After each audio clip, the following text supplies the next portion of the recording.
Siyaasaa Oromoo Jawaar Mohammadiin maqaadhaanii footoo wayitu sooshaal miidiyaa kana keessa deemaa jira. Warri waan kana maxxansee sooshaal miidiyaa keessatti afarsaa jiru Oromoota. Namoota nuti hayyuutti hin jennu faatu waan kana. Maxxansuu isaaniitti immoo maaliifan gammada? Eenyummaa namoota sanaan bare leeveliin isaanii amma akka inni gadi bu'ee jiru hin bareen. Wanti ta'e kun yoodhuma dhugaatti ta'eerayyuu ta'e maaliif sooshaal miidiyaa irratti fidanii maxxansuun barbaachisa? Jawaar utuma akka godheeyyuu maaltu big diilii godhee jedheenumaan taa'ee yaadaa ture. Biyya nama keessa jiraadhu kana almost gara waggaa 20 keessa jiraadhu kana keessa biyya kanaadha. Biyya dhiiraaf dhiirri wal fuudhuun iyyamee dhiiraaf dhiirri wal hammatee wal dhungachaa deemu. Biyya dubartiif dubartii wal fuutu keessa ilmi Oromoo tokko intala Oromoo wajjin rafe jedhanii footoo fidanii maxxansuuni maal kanarraa arganna? Jawaariin kanaan gadi qabuu dandeessa? Jawaariin arrabsine waa'ee horiitiin arrabsine dubartii Sumaalee tokko finnee harmee isaa jedhanii fiilmiin hojjetame waan baay'ee ittiin jedhameera. Amma kana waan barbaadan walitti qabaaxartanii fiddanii gootanii jala deemanii footoo kaasanii namarratti ramadanii kana godhanii fiduu nama kana dudduubatti deebisuu dandeessu? Kanaan dudduubatti hin deebi'u. Karaa biraatiin hamorminu, karaa biraatiin dura dhaabbannu, siyaasa isaa hamorminu, wanta inni deemuun hamorminu. Hammanni jala deemanii garuu wanta inni godhu, wanta inni gola keessaa godhu waama adda addaa kana fidanii yeroo inni jimaa qabu, yeroo inni maal godha kun? Waan tokko bu'aa buusaa. Namni kun nama qabsoodhaaf of dabarsee of kennedha. Qabsaa'onni keenya gaafa biyya alaarraa biyyatti galanii dhaabni keenya dhaabni adda bilisummaa Oromoo namoonni gurguddaan gumii shanee warri ta'an biyya alaa kanaa biyyatti galaniiru. Filannoo keessatti qooda fudhachuudhaaf garuu maqaa isaanii isinii dha'uu nan danda'a. Filannoo keessatti qooda fudhachuudhaaf sitizinii deebisuu qabu turan. Sitizinii biyya alaa qaban kan Awustiraaliyaa kan qabu, kan Ameerikaa kan qabu, Jarman kan qabu.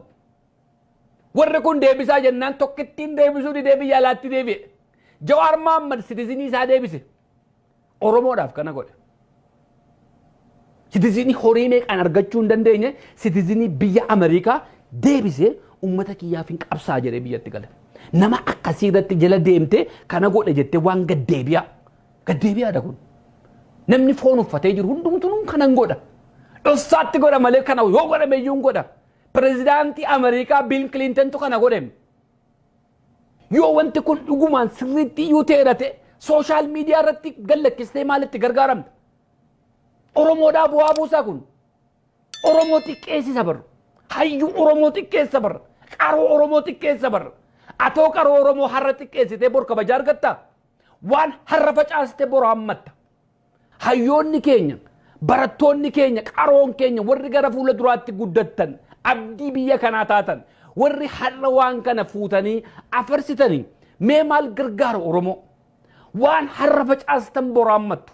Bor bakka guddaa ga'uudhaaf deemtu ijoolleen har'a ol guddattanis har'a waan hin taane hin dalagina. Waan isin har'a dalagdan kun bor isin irratti dalagama. Har'a gaafanni waan tokko ol ka'u dhoofnee balleessuu qabna jetti. Ololla akkasii kun banuu qaba. Oromoodhaaf waan tokko hin gargaaru. Saba keenyaaf waan tokko hin gargaaru. Oromoo xiqqeessa, Oromoo salphisa. Oromoon wal nyaata nuun jechisiisa. Oromoon wal salphisa nuun jechisiisa malee Oromoodhaaf bu'aa tokko hin qabu. Maaliif wal xiqqeessina nuti? Maaf dabarsinee du'aaf wal laanna? Maaf wal salphifna? Maali jara keenya? Mee dhaabbadhaa ilaalaa. Shamarran kanaafis yaada. Intala achirra keessanii akkas jalaa gootanii sooshaal miidiyaa irratti afarsaniif yaada. Isa dhoofna, isa balleessinaattis immoo lubbuu biraa jalatti dha'aa jirtu. Nuun fayyadu.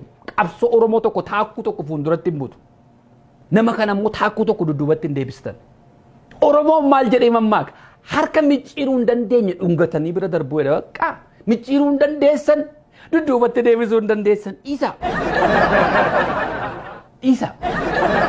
Namichi kun yeroo dheeraaf hin beekani. Wanti isin haasoftan yoo faarsites yoo waan barbaadde jettes idaasin keera. Anatu naa dubbadhu siin jedhe naan jedha ammasuma nama isaaf iyyuu haasoo kana. Dhimma isaa mitin. Isaaf jedhee naasaas immoo mitan. Isinis gaafa dhugaan keessan isin jalaa dhabuun haasaa. Gaarii miti.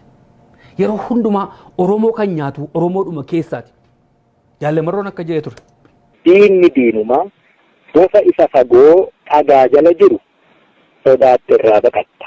Seeta ulee cabsitee ajjeesta. Inni sun diina tarsiimoo isa lolaa jirru sana. bofti afaa jala jiru garuu baay'ee rakkisa. Hin mul'atullee, hin argitullee, si keessa jira, si jala jira, yeroo barbaadetti si idda. Nuu kanuu rakkise diina isa fagoo boofa dhagaa keessaa osoo hin taane fira fakkaataa isa dhiyoo nu keessaa bofa afaata jalaas jaarmiyaa waraana bilisummaa Oromoo akka hin itinne. Galatoomi jaalle marro kuni qabsoo bilisummaa Oromoo jaarmiyaa bilisummaa Oromoo duwwaadhaaf miti. Hawaasa kee keessatti hiriyummaa keessatti dhaaba barbaadde keessatti yeroo hundumaa diinni kee isa fagoo miti isa si keessaati isa si wajjin jiraatu bofa afaa jala isa angaasaa naan jechaa ture. Bofa afaa jala of jalatti kan itti hin agarre kan dhokatee jiru kan si fakkaatee si bira jiru isatu si nyaata. Warri har'a Jawaariin kana godhan footichi yoo dhugaadha ta'e warra isaa wajjin jirantu waan kana godhan. Waggaa 5 dura waggaa 6 duratti meera. Warri har'a siif iyyan kun warri har'a sitti marsanii jiran kun kan kee miti hin jedhan. Har'as qabsoo bilisummaa Oromoo waraana bilisummaa Oromoo keessatti warri okkora kaasan warri dubbii kaasan warra fagoo miti. Warra akka keenya fagoo ta'anii gama ta'anii haasa'an kana miti. Warra isaanii wajjin jiran warra afaa jala ciisanii jiran sana gaafa bakki isaa ga'u ol ka'anii hidduudhaaf deemu. Kanaaf hayyoonni keenya qabsaa'onni keenya yeroo hundumaa warri dabarsanii isin kennan warra isin wajjin jiran akkuma Yihudaa. Yesuus Kiristoosiin dabarsee kan du'aaf kenne nama fagoo miti. Kanuma isaa wajjin wangeela lallabaa ture kan isaa wajjin maaddii tokkorraa nyaatu dabarsee gurgurate birrii 30. Warri isin nyaatu warri isin galaafatu warra isin wajjin deemudha. Warra isin wajjin deemu inaaffaa isinirraa qabu akkasin baddan barbaadu warra nu maleessaa wanti tokko fuulduratti socho'uu hin danda'u warra jiran isaantu dabarsee isin kenna. Kana jedhamas jaalle marroon. Oromoo wal qooduumaaf wal xiqqeessuumaaf jaarmiyaa hidhataa tokko jalatti buluu dadhabuumaaf yoo ani irra jiraate yoo keessaa dhibe hin taatuumaaf. Yoo ani keessaa dhibe hin taatu jechuudhaaf Oromoon akka inni wal qoodu warri irratti dalagan warri afaan wal ka'an warra achi keessatti waa barbaadanidha. Warri har'a Jawaar irratti olola oofan kuni warra Jawaaritti inaafanii Jawaariin bakka sanaa dhabamsiisanii akka Jawaar mul'achuu barbaadanidha. Warri har'a hooggana waraana bilisummaa Oromoo jaalle marroo irratti olola oofanii waan adda addaatti jechaa turanii bakka inni jiru kanatti inaafan. Qabsoo Oromootiif miti, Oromoodhaaf miti, Oromoof hawwanii miti, Oromoof dheebotanii miti. Bakkattii barbaadu numalummaa. Ani yoon achi keessa hin jiraanne wanti kun socho'uu hin danda'u. Ani yoon achi keessa hin jiraanne wanti kun deemuu hin danda'u. Kanaaf immoo maal gochuun qaba? Namicha kanatti dhabamsiisuun qaba. Hooggana waraana bilisummaa Oromoo akka inni dhabamuun irratti hojjeta. Jawaar Mohaammed akka inni dhabamu isatu gufuu natti ta'e. Ofii mul'achuu barbaada kan bokokee. Akka inni mul'anneen bokokne immoo kan hojii hojjetuuf fuuldura jira. Kanaafan jara kana lamman jaalladha. Jara kana lamman qabsoo Oromootiif warra barbaachisoodha. Kaayyoon siyaasa isaanii waliin fakkaatu. Ani garuu ala taa'een jara kana ilaalaa jira. Miseensa Jawaar miti, miseensa jaalle marroo mitan. Akkam fagoo taa'ee ilaalutti garuu dargaggoonni kun lamman Oromoodhaa bu'aa buusu. Yeroo haasaan ofirraa haasa'u. Sodaan qaban. Qabsoo keenya keessa waan akkasiin jiru. Hoogganoota keenya gurguddaa seenaaf dhiifnee bira dabarraa jiru yeroo baay'ee. Warri kun garuu fottossanii haasa'u. Yeroo haasaan diktaatera fakkaatu. Qabsoon kana barbaada, Oromoon kana barbaada. Kanaaf lolli irratti geggeeffama halkaniif guyyaa. Jara kana lammatti geggeeffama. Jara kana lamman gurbaa mataa daabee gurbaa diimaa jedheen yeroo baay'ee irraa haasaa. Kanaafan jara kana lamman jaalladha. Oromoon illee jara kana jabeeffadhu siin jedha yeroo baay'ee. Jarri kun lamman Oromoodhaa bu'aa buusu. Amantiirraa, siyaasarraa, gandummaarraa walaba. Kanaaf lolli baay'een isaan irratti geggeeffama. Kanaaf waan isaan hin dalagin jaalle marroonis kanaan dura akka jechaa turan. Maal akka godhe kana godhe jedhani namichi gurran kennuuf inni hojii isaa hojjeta. Gaafa gadi ba'u immoo arbiijitti dhukaasa. Kanaaf yaa Oromoo jara kana laman jabeeffadhu. Kaayyoon isaanii adda addaa garuu hafuurri isaanii tokko. Hafuurri isaanii tokko waa'ee Oromooti. Bitaanis yaabbattu mirgaanis yaabbattu walga'iin kooraadha jedhe. Karaa gadii isa dhufu karaa gubbaa isa dhufu dhimmi Oromoo duwwaan furmaataa argatu. Barri haa gingilchuu. Barri haa gingilchuu.